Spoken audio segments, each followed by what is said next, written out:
Oh goodness, good morning. Sorry about the shadow on my face here right now. Ooh, it's getting close to noon, and this is Texas, and today we're expecting triple-digit weather. Not too unusual. That's very common for this area. So it's summertime. I need to do something with this right here, my smoker. You know, I've done some videos on how to use the thing, but I haven't done any videos on how to take care of the thing. Basically, how to clean it up. What do you do with it after you use it? Because, frankly, they can be quite a bit of a mess, okay? I mean, I've got a mess. Here we go. I've got a mess down in here. My catch pans need to be collected and thrown away. The grates right here need to be pulled together and washed, cleaned up. The top on this needs to be evaluated. Do I need to clean that or not? And the same on the smoker box here. Does that need to be cleaned out? So I have to look at that and evaluate it and decide if I do it this time or if I do it later in the season or what. The firebox back here, I'm going to have to clean it out also. I'll show you what I do there and how I do it. These things, like I say, they're messy, and I guess just through experience I've picked up a few little tricks for taking care of them. But on the whole, they do take some time to get cleaned the right way. The grates are pretty much just wash them in the sink indoors with some soap and water, and if you got a good one, you're going to have enameled grates, so they will wash up really easy, and that makes them very nice and practical that way. As far as what goes down below that, though, it's a little harder to take care of, and then the inside of the metal itself. A couple of things that I do mention on my barbecue videos, and that is when you're using a smoker, never use any petroleum products in it. Don't use match light charcoal. Do not use lighter fluid on the charcoal to get it started. Now let me explain what happens here. Even though that the charcoal is no longer flaming with the petroleum product, in other words the lighter fluid, whether it's a match light charcoal or whether you put the fluid on there yourself, once it's cooked off, there's still some of the oil left behind in the charcoal itself, and as the charcoal cooks down, it releases that in the smoke. Particulate matter, the smoke particulate matter, carries oils in it already, and you're just adding another oil to it, but you're adding one that has an off flavor. It has the flavor of kerosene, and it's not very attractive. Now, if you've ever inherited a smoker and the person that provided it to you had ever used it with match light products or with lighter fluid, then it's going to have off flavors, or you might just want to assume that it does. And the best way to do those is to just take them and pressure spray them. Get them in an area where they're not going to hurt the lawn or your patio or deck or whatever, and spray them out with a pressure sprayer and take it right to the metal. Okay, so on the inside you can do that, take it right down to the metal with a pressure sprayer, getting it cleaned out, and then you can season the metal again with oil. Start a fire in there to cook that oil on, make it a good seasoned surface, and do that a couple of times is what I like to do. And it will literally double the life of your smoker because it helps to protect it against rust. All right, so a smart thing to do there. Now that's a deep cleaning. Generally, most smokers, they just need to be sprayed out with a garden hose occasionally. You know, a nozzle that's a trigger nozzle will work fine, but I will forewarn you, when using a nozzle or a pressure sprayer to clean one of these, you need to wear a one of those Tyvek suits, you know, the ones that cover you from head to toe, that cover your shoes also. Zip up in that and get one of those face shields that's a full face shield that works like a headband on your head. Get one of those and wear that when you're spraying it out, because you're going to get a lot of backsplash, and you will be very thankful for this advice when that happens. It'll leave you totally covered in filth. All right, so do yourself that favor. Got that to clean up, and down here I've got a full bucket in my catch bucket, and that's mostly because it rained, so it filled that thing up, and now it's got this barbecue water, I guess you could call it. I'm just going to take that and dispose of it. That's pretty much all there is to it. Let's get busy cleaning this thing. Okay, that right down there, that's what I'm talking about. That is the drain for my smoker, and that bucket that I have hooked up to it, which is just a paint bucket, and which works great, by the way. That thing is full, so I need to take it out and drain it. Whenever you're pressure spraying your unit out, either tilt it all the way up on end, or make sure this drain is lower than the rest of it, so the whole thing will drain out while you're spraying it. Sometimes that little drain will get clogged. You might want to clear it occasionally to make sure it's draining well. This is what I'm talking about here. Now, get you some gloves because this is just plain filthy. All right, but get all of these, which are kind of nasty and disgusting. They all need to be washed. These catch pans, which save you a lot of cleaning in the bottom of your smoker, are wonderful, but stuff still gets past it. So I've got some muck down in there that I could use cleaning up on. And then I also have another one of these pans that's about half full with water. So I want to take that very gently and carefully, transfer it. And this was originally the pan I used when I was smoking. There's some fat that congealed in there, so it's kind of an unpleasant thing, but yeah, that needs to go away. And then the bottom is exposed to be cleaned up. And in the bottom there's yet another set of racks. If you wish to take these and clean them, it would be wise. They get pretty groated over, and right now these are pretty disgusting, so I want to take them and clean them as well. And in the bottom I have a lot of buildup down here, that right there, and it is, I would say a good maybe 1/8 of an inch deep in the very bottom of it. So I need to clean all of that off of the bottom of this, and a lot of that can just be mopped up with paper towels. Okay, frankly, the majority of it can. And so this cleaning down here doesn't turn out to be nearly as hard as it actually looks like it is, so don't be too intimidated by that. Now let's take a look over here at the firebox and see what we face down in here. Alrighty, let's take a look at the firebox. Now it's kind of hard to see down in there because I know on camera it's a bit dark, but I've got a whole bunch of ash, and it is about 3 inches above this grill right here. So there's a lot of ash down in here.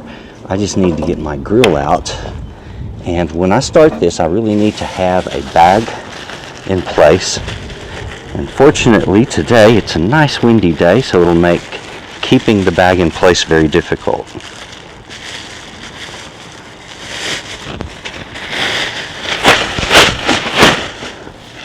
However, once we get some of the first part of that out and down in this, it'll hold it in place well.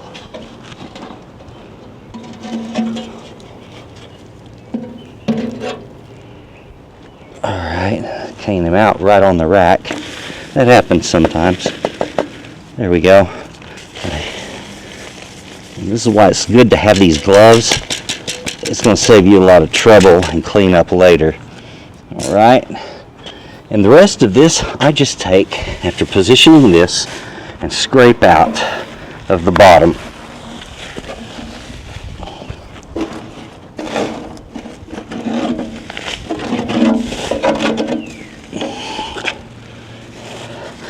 Sometimes it can get a little messy, but not too difficult to deal with. And I'll say this stuff right here, if it gets in your yard, isn't necessarily so bad for it. It won't tear it up, and so you don't have to worry about that. I've got it in my grass plenty of times. And of course I don't like to pour all of it into the grass because yeah, it'll kill it, but you don't want to worry if you get a little bit washed off that way. Okay, that is the majority of that. If I wish to wash that out, I can do that, but frankly at this point it just isn't that necessary. I generally put this right back into place. There we go. And all that does is bring the charcoal up in the early stages of cooking so it gets good air circulation. All right, that part's done. I'm going to mop up the smoke chamber with some paper towels. Now, back here on my grass is something I want to forewarn you about. The last time I gave this a deep cleaning, a lot of the grunge that was on the bottom of the smoker came out. And that was because I used it once without pans inside. And all of that washed out, and this was what was left, and it's been kind of a mess in my grass. I haven't cleaned it up yet, but I need to get a shovel and scoop all of this up and get rid of it. Be careful where your grill is, or your smoker is, when you're washing the thing out, because it can make a difference, all right? I've gone ahead and given these a wash. I just did that inside. It took me about, a total of 15 minutes for both upper and lowers, and I didn't go out of my way to make them perfect. Now, dishwasher can be handy with those, but you still want to get the majority of the gunk off of them before you put it in there. Down here, as we already knew, there's a bit of a mess. That's all right. We know about it. We're taking care of it, and that just goes straight into the same bag with the ash. All right, I've set that bag next to me over here, and the bottom of this doesn't have to be like picture perfect or clean or anything like that. We're just looking to get out the majority of this muck, and that's all. There we have it, ladies and gentlemen. For the most part, the majority of the mess is cleaned out of that to the way I like it. All right, it doesn't have to be, as I said, does not have to be picture perfect. You just need it good and clean. So we take a look. That's all cleaned up. These, wash the majority off of that. And these can have a bit of a greasy buildup. It's not a bad thing for them to have that, and that is because they are not coated with porcelain the way these are. These are coated and they need that extra help.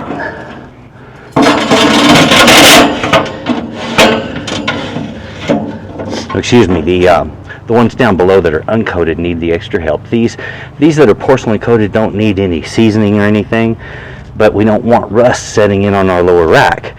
And if they have plenty of cooking grease on them, that's not a problem. There it is. Your smoker's ready to go.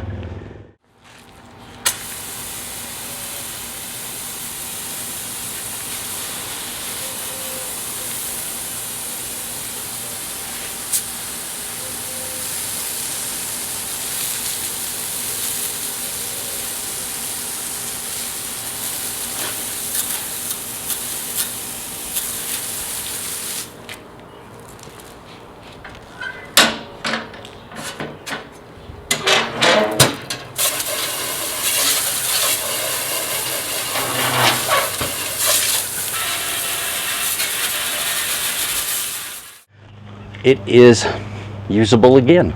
Okay, that takes a few minutes to do. Now, my total cleanup time on this was maybe 35 or 40 minutes.